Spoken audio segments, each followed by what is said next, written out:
Uma boa noite a todos. Boa noite. Que o Senhor possa nos abençoar, Amém. como tem sido assim nesta igreja. Agradecer a todos os visitantes, os quais eu já apresentei, parte deles, e que Deus possa nos abençoar cada dia mais. Amém? Amém. Eu peço para você abrir sua Bíblia em Lucas capítulo 22. Por enquanto a gente ainda não vai fazer a leitura. Então, enquanto você abre a Escritura no livro de Lucas, o terceiro evangelho do Novo Testamento, eu quero fazer um comentário do capítulo 22, o início dele. Nós não vamos fazer toda a leitura, mas eu quero deixar você a situação que chegou sobre o assunto de hoje. Então, primeiro o irmão Márcio vai fazer um comentário, para depois nós chegarmos ao assunto. Nos dias finais que antecediam a crucificação do nosso Senhor Jesus Cristo, quando os sacerdotes e escribas procuravam uma maneira de matar Jesus, nesse tempo aconteciam os preparativos para a Páscoa. Então Jesus pediu para João e Pedro prepararem a Páscoa. Jesus ministrou a ceia com eles, depois de toda a preparação, manifestando o desejo de comer com eles a Páscoa. E é por isso que eles estavam lá, antes que ele padecesse. E Jesus disse: porque vos digo que não a comereis mais, até que ela se cumpra no reino de Deus. Passada a ceia, Jesus fez alguns comentários, entre eles, uma delas foi a presença do traidor, que estava à mesa com ele na ceia e na Páscoa, e que ele ia segundo o que está determinado, dizendo de Jesus. Depois ele interpela para os seus discípulos e diz: mas ai, por quem ele é traído. Após a confirmação da sua partida, aconteceu um certo clima de contenda entre os discípulos. Houve uma disputa entre eles, e está escrito em Lucas, sobre qual deles parecia ser o maior. Afinal de contas, se Jesus estava partindo, e ele estava certificando os apóstolos, naturalmente eles pensaram que alguém dentre eles deveria estar no lugar dele, ou uma certa hierarquia constituída. Então eles acharam, seria interessante que Jesus indicasse quem seria quem após a sua partida. No entanto, o nosso Senhor Jesus didaticamente explicou para eles que este método hierárquico entre os gentios, e ele diz constituído de reis que dominam, e depois os feitores, que eram os administradores, as autoridades, que esse sistema humano era incompatível no reino dele. Porque eles estavam disputando coisa banal dos homens, disputa de cargos, coisa de primazia, e nós lembramos na Bíblia que é coisa dos nicolaítas, quem quer mandar. E esses dois fatos foram comentados nas igrejas, nas 7 igrejas de Apocalipse. Éfeso, por exemplo, eles odiavam os nicolaítas. No entanto, a igreja de Pérgamo seguia os nicolaítas, e Jesus disse: estes eu odeio. Então são aquelas pessoas que gostam e querem mandar. Com os seus discípulos não seria assim. A pirâmide seria invertida. E Jesus disse assim para eles: o maior entre vós seja como o menor, e quem governa como quem serve. Disse então Jesus aos seus discípulos.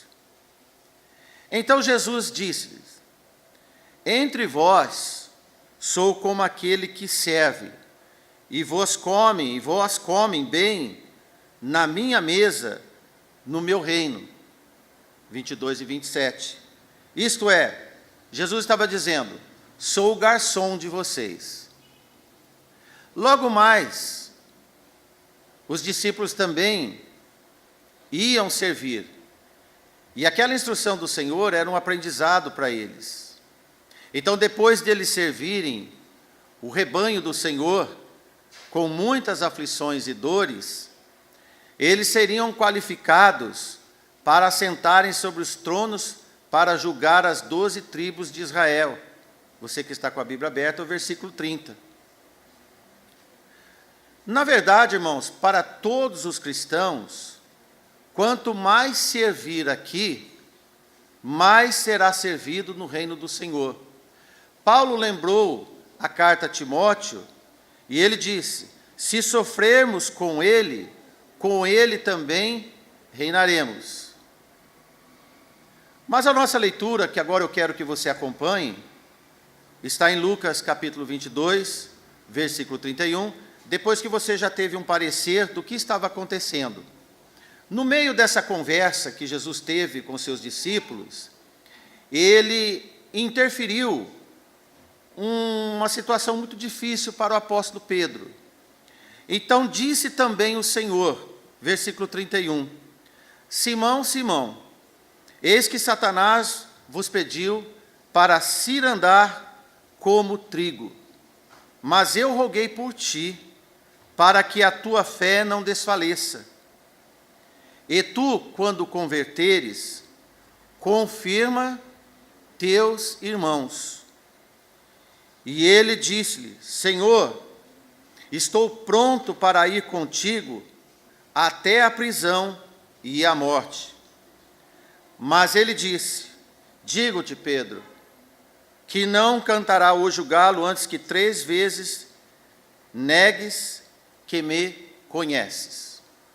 Até aqui, que Deus possa nos ajudar, nos orientar na palavra dele, e que para todos nós hoje chegue uma mensagem do Senhor como foi escrita. Amém? Amém. Foi escrita em espírito, pela graça de Deus é falada em espírito, e que chegue no coração de cada um de nós em espírito. Amém? Amém. Agora eu quero fazer uma pergunta para você. O que você faria se tivesse andado com Jesus 3 anos e pouco, recebido o poder para curar enfermos, tivesse andado sobre as águas, e depois de todos esses eventos ao lado do Senhor, você ouvir de Jesus e ele te dizer que você precisa se converter? Qualquer um de nós nos surpreenderíamos com esta notícia reveladora que Pedro recebeu. Mas foi o que o apóstolo Pedro ouviu. Ainda mais estranho foi ouvir Jesus dizer que Satanás teria feito um pedido para fazer com ele o mesmo quando ciranda o trigo. Então eu vou te explicar o que é cirandar o trigo. Alguém aqui sabe? Tá. Isso, exato, irmão. Mas eu quero explicar, porque hoje eu conversei com a irmã Suzy à tarde, perguntei para ela se ela sabia. E ela falou: olha, lá no sítio, quando ia colher arroz, pegava uns feixes de arroz, né, e fazia um giral. O giral é uma trama, o tipo de uma grade que se fazia com varas, e fazia um tipo de uma mesa. E giral também chega a ser uma cama, como se fosse uma cama em casas humildes. As pessoas que não têm a cama normal, né, com toda a estrutura da cama, e então ela falou que pegava o arroz, colocava nas costas assim um fecho de arroz, e batia violentamente sobre este giral. E aquele trigo que estava com a haste dele e também todo o pêndulo dele, batia naquele giral e ele se deslocava a parte dele do trigo e caía embaixo sobre um pano. Então, o pai, o pessoal que trabalhava, batia com violência cada vez mais, até ficar só o ramo e a palha, e o trigo lá embaixo. Então, cirandar é um tipo de uma trama, uma peneira. E foi isso que aconteceu. Então, cada golpe que se dava, que atravessava a trama, no caso a peneira, como o irmão disse, passava-se o trigo e ficava ali a palha. E batia cada vez mais com violência até tirar todo o trigo. Então, isto é cirandar o trigo. Imagine que o Jesus chegou para Pedro e disse: Satanás quis fazer isto com você. Para Satanás, o proveito não está nem na palha e nem nos ramos do trigo, que ficará nas mãos do aquele cirandador, que vamos dizer, e nem o trigo que caía lá debaixo no pano. Mas o prazer de Satanás em extrair da violência do processo de separar o trigo preso na haste da planta. Então este era o prazer de Satanás, fazer Pedro sofrer. E em sequência, até desprender. Pedro sequer sabia o que se passava nas alçadas destas potestades diabólicas, das hostes espirituais da maldade, os principados das trevas a respeito dele. Vale considerar nossas orações quando clamamos que o Senhor nos livra do mal, para cuidar de nós. Quantas coisas que nem imaginamos, que poderíamos e podemos ter passado perto de nós, e o Senhor já não nos livrou. Amém. Amém. Paulo, na carta aos Romanos, capítulo 8, versículo 26, diz: e da mesma maneira, também o Espírito nos ajuda nas nossas fraquezas, porque não sabemos o que havemos de pedir como convém, mas o Espírito intercede por nós com gemidos inexprimíveis. E aquele que examina os corações sabe qual a intenção do Espírito, e é ele que, segundo Deus, intercede por nós. Antes mesmo que viesse a saber, Jesus havia providenciado a intercessão para o seu discípulo. Caso você, que está aqui nesta noite, já sentiu um dia cirandado como trigo, que você apanhou, sofreu, e parece que nunca passava, muitas aflições, injustiças a perder de vista, perturbações, tenha certeza que Jesus Cristo está intercedendo ao Pai em seu favor, para que também a sua fé não desfaleça nessas situações. Amém. É interessante notar que Jesus não intercede para que Pedro não fosse cirandado, tipo açoitado na peneira, na grelha do giral, mas para que sua fé não desfalecesse enquanto passava por aquela prova. Assim somos nós. Muitas vezes nós passamos por provações, por dificuldades das nossas vidas, e nós não entendemos o porquê. Quando você vai fazer uma equalização da sua vida, você pode dizer: Senhor, eu não fiz tanto para passar por tanto. Eu não causei tanto para enfrentar tantas adversidades. E nós, porventura, nas nossas fraquezas carnais, como nós vimos Pedro, depois de Jesus dizer que Satanás queria se andar com ele, e o Senhor rogou por ele, logo depois Pedro disse: Senhor, eu não vou te trair, de jeito nenhum. Então Jesus disse: olha, antes que o galo cante, você vai me trair. Então, muitas vezes nós somos dispersos quanto à informação que o Senhor nos dá. Às vezes nós lemos a palavra de Deus, temos a informação, e nós estamos distantes da informação que Deus nos alerta. Muitas vezes você pode vir à igreja, ouvir a palavra de Deus, e a pregação vem certo para você, e nós temos um certo raciocínio humano que parece que não está falando conosco. Se você prestou atenção na leitura, parece que o Senhor não estava falando nada demais para Pedro. Doravante nós podemos ser assim também, mas mesmo assim o Senhor tem misericórdia e tem piedade de nós.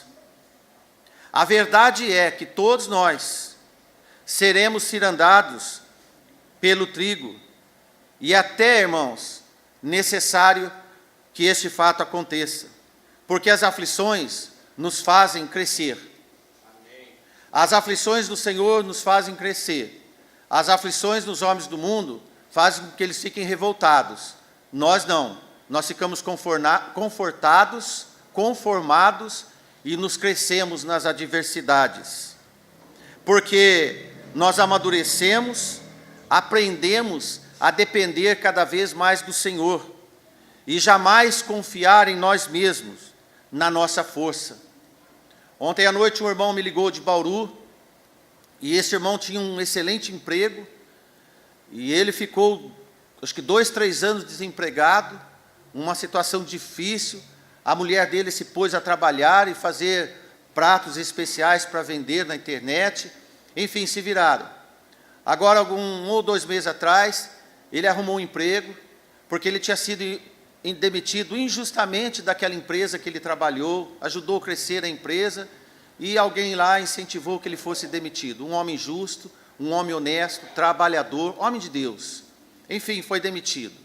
E ele ficou muito triste nessa época, que de uma forma injusta como ele foi demitido. Então ontem ele me ligou, está trabalhando numa outra cidade, está no ramo, alegre no Senhor, ouve as pregações que nós mandamos para ele.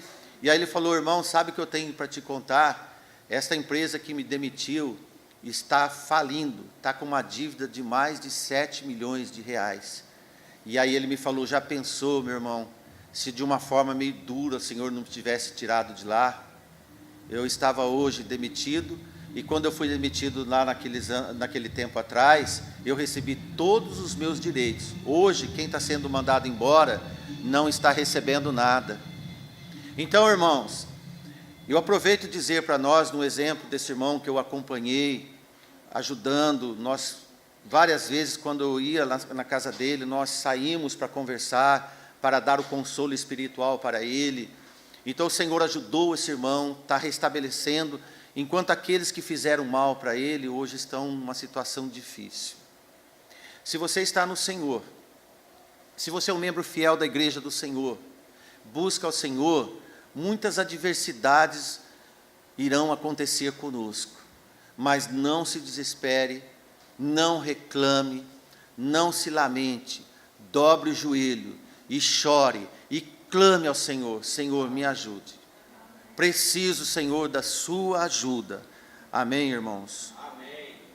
Certa vez eu estava lendo sobre os melhores vinhos, e um enólogo diz que os melhores vinhos, eles são subtraídos das uvas que passaram mais frio, que passaram mais oscilação de temperatura, de quebra de temperatura. E ele diz que aquela uva, ela começa a se defender, e a defesa que ela tem é juntar mais teor de açúcar. E ela fica uma uva escura e doce e suave, ela tira a acidez. Então, torna-se os melhores vinhos. E eu não esqueci, quando esse homem disse: das uvas que mais sofreram no tempo e deram seus frutos, saem os melhores vinhos. Amém?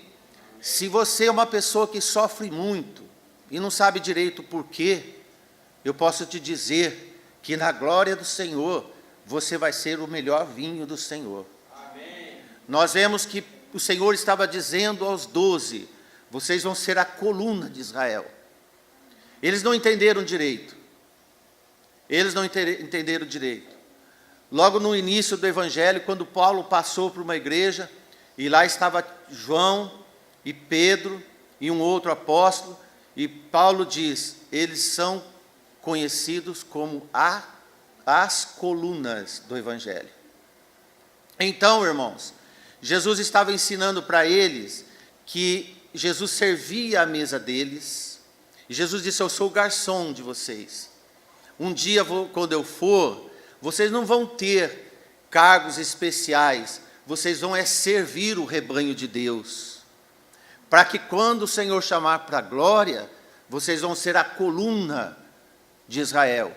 E assim para cada um de nós, quando nós sofremos e servimos, irmãos, nós vamos ser colunas do nosso Senhor Jesus Cristo. Amém. Aquele que com Ele padece, com Ele reinará. Amém? Muitas vezes nós perguntamos então o porquê das coisas. Se servimos a Deus, buscamos a sua justiça em primeiro lugar, o Senhor tem nos abastecido de coisas necessárias e ainda possivelmente somos afligidos.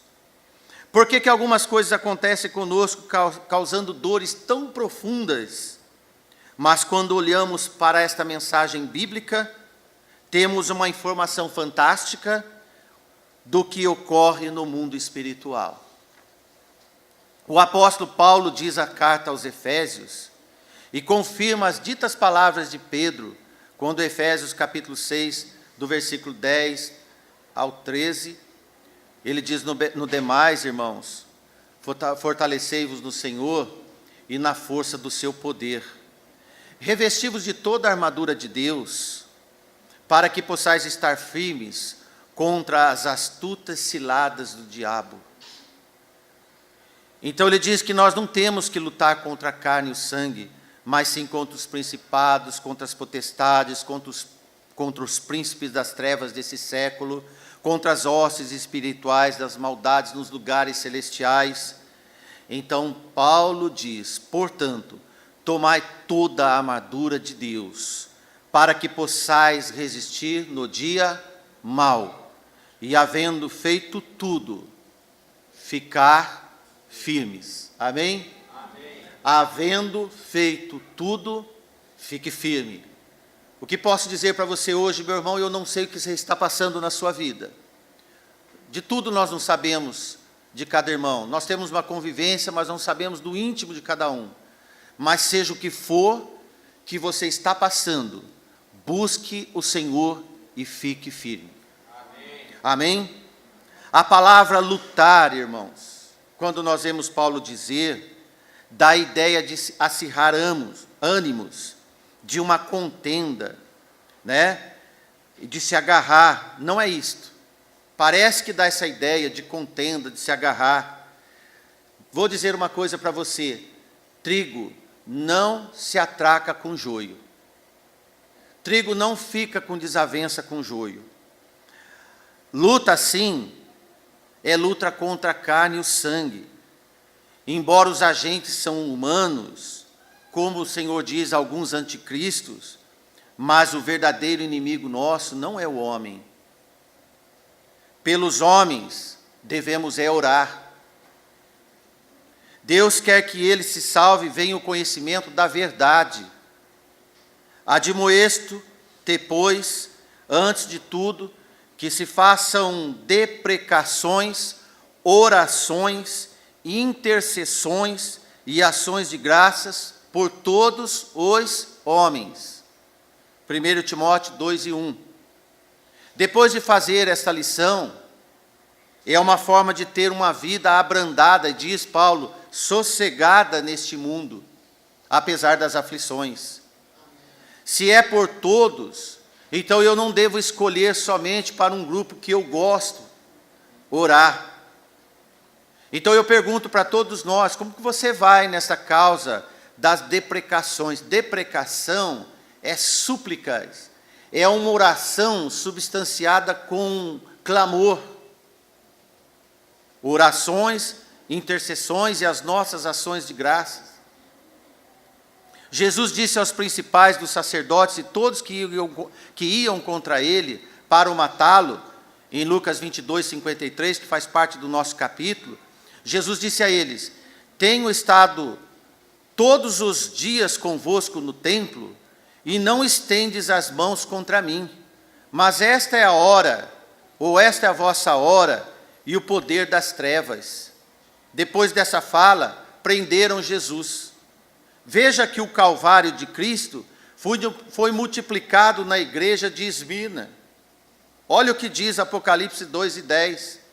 Nada temas das coisas que hás de padecer.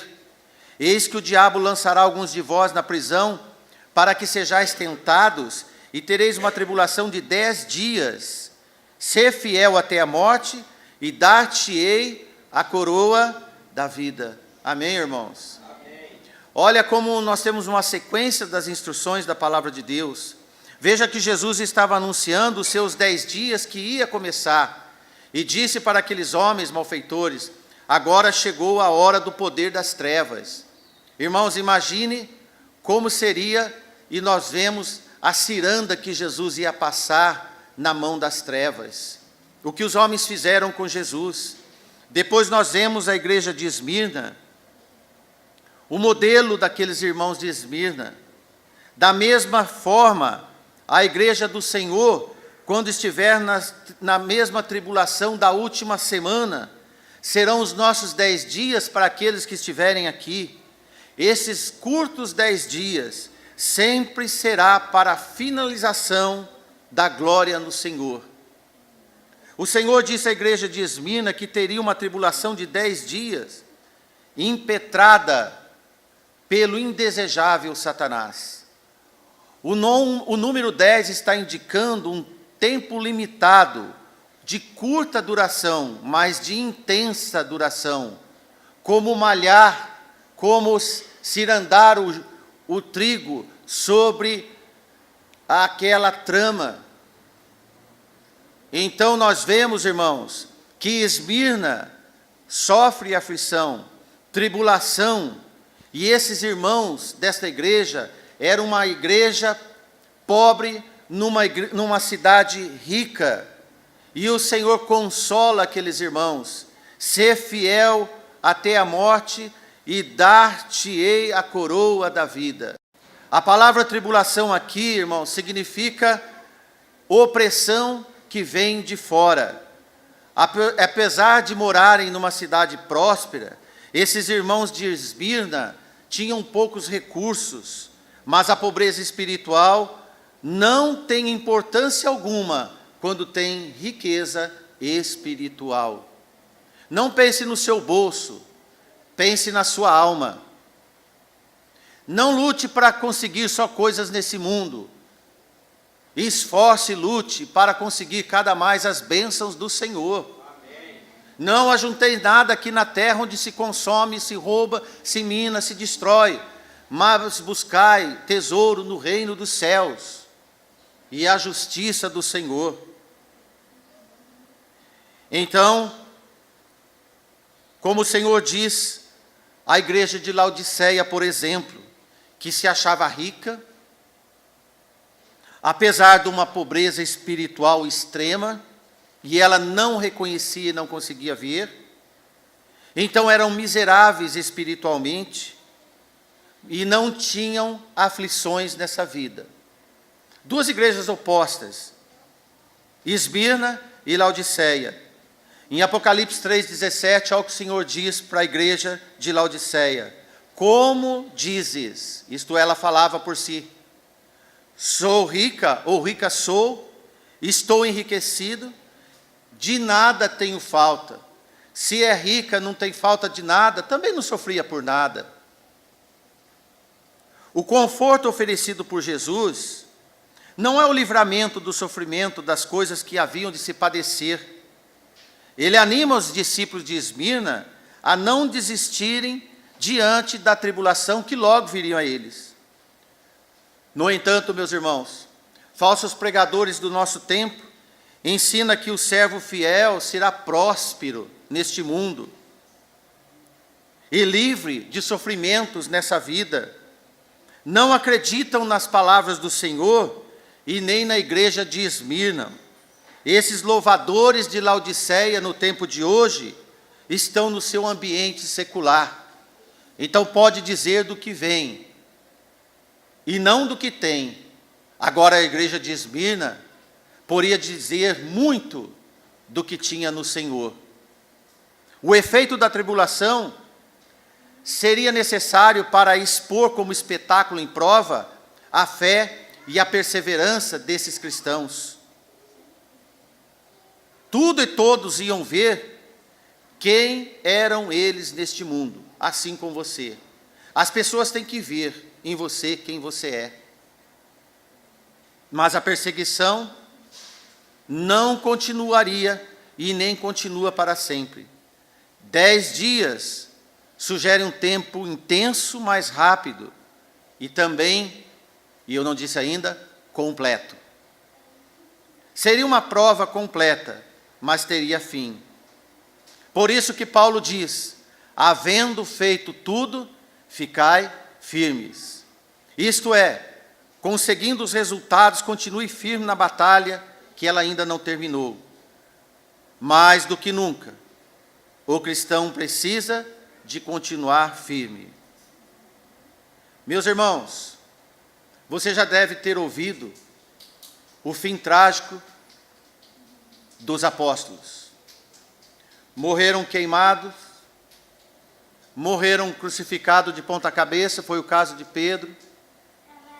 Foram deportados, foram crucificados, foram esquartejados, seus corpos foram arrastados nas cidades para que todos pudessem ver, visto pelo mundo, como se estas atitudes horríveis, insensatas, fosse destruir o povo de Deus. Mas não. O povo de Deus sabe crescer nos momentos difíceis, assim como a uva, que dá os melhores vinhos, mas ela só vai dar a uva depois quando é colhida, porque quando ela está no tempo frio intenso, ventos gélidos, não se vê a uva que está lá, mas depois só vai ver a uva quando faz o vinho. Assim somos nós, porque entre nós, vigilância deve ser uma rotina, porque os instrumentos que Satanás e seus ascetas usam, atingem, sim, irmãos, o nosso corpo fraco e mortal. Por isso que Jesus diz em Mateus 26:41, vigiai e orai, para que não entreis em tentação. Na verdade, o espírito está pronto, mas a carne é fraca. Onde é que Satanás e seus subordinados procuram nos atacar primeiro? No corpo. Se não é pela cobiça, pelo pecado, então vai pelo sofrimento. Nós não temos escolhas muitas vezes, irmãos, mas uma escolha nós temos, de não negar o nome do Senhor. Hoje à tarde um irmão me disse que num país distante, islâmico, um menino de poucos anos, ele foi obrigado a confessar que não cria em Jesus, que não era um cristão. E ele disse, eu tenho muito medo, mas eu não posso negar em quem eu creio. Eu não posso negar em quem eu creio. É muito bom ouvir esses fatos, irmãos, porque nada ainda sofremos de esfoliação de qualquer coisa que está afligindo o nosso corpo. Mas nós temos a obrigação de orar por aqueles que estão passando nesse momento muita dificuldade por causa do Evangelho. E nesses lugares, o Evangelho, quando ele é cirandado pelo trigo, ele fica mais puro. Como a uva que passa por muitas provações, dá um vinho diferenciado. Quando as coisas ficam muito fáceis, muito abertas, sem disciplina, sem perseguição, nós ficamos, na verdade, irmão, muito folgados. Achamos que o cristianismo é viver a igreja de Laodiceia, mas não, irmãos. O verdadeiro cristianismo é a igreja de Esmirna.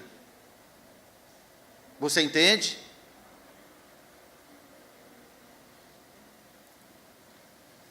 Sabemos que todo aquele que é nascido de Deus não peca, mas o que de Deus é gerado conserva-se a si mesmo, e o maligno não lhe toca. 1 João 5:8. Alguém um dia me perguntou: irmão, crente não peca? Na verdade, aqui no original está escrito, eu vou ler para você: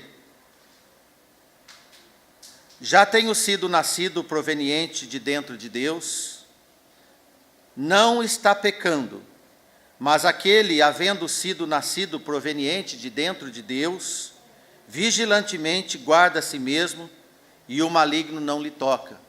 Então, esse não peca, na verdade, ele não vive pecando, certo? Não vive pecando.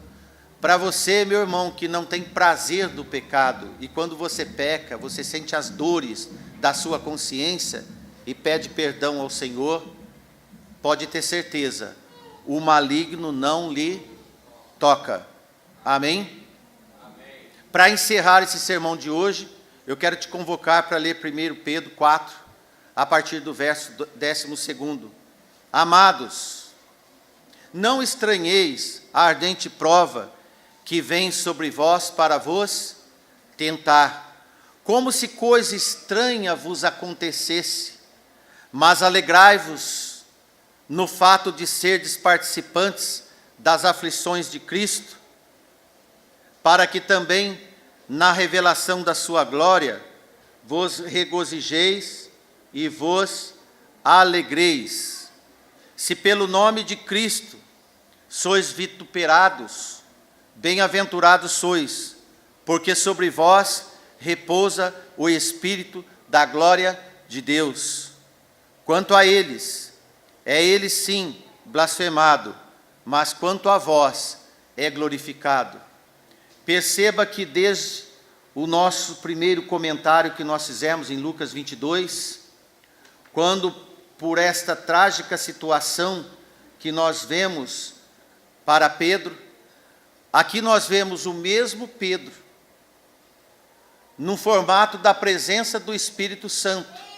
Lembra-se que no começo nós lemos que o Senhor falou: Pedro, quando você se converter, confirma os irmãos.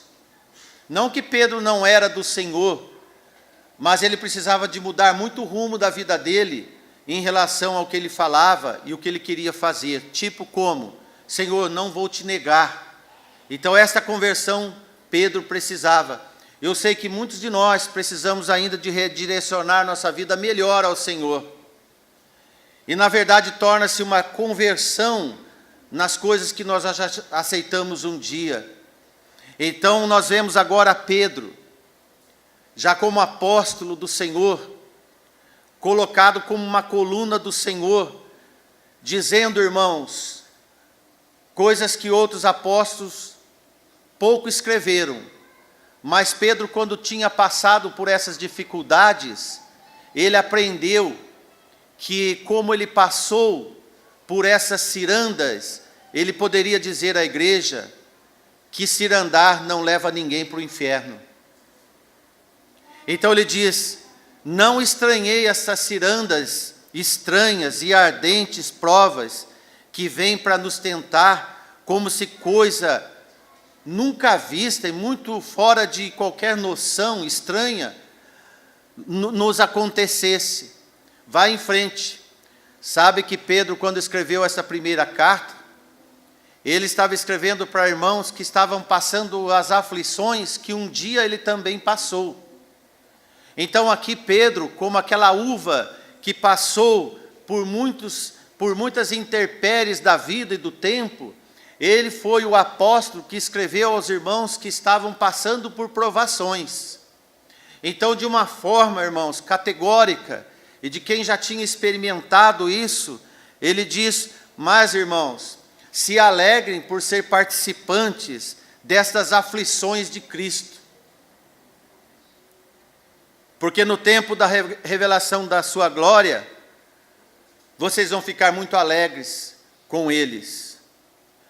E eu posso dizer para você, posso dizer para esta igreja, você que está aqui, eu já ouvi gente achar que se você vir à igreja, as coisas começam a piorar.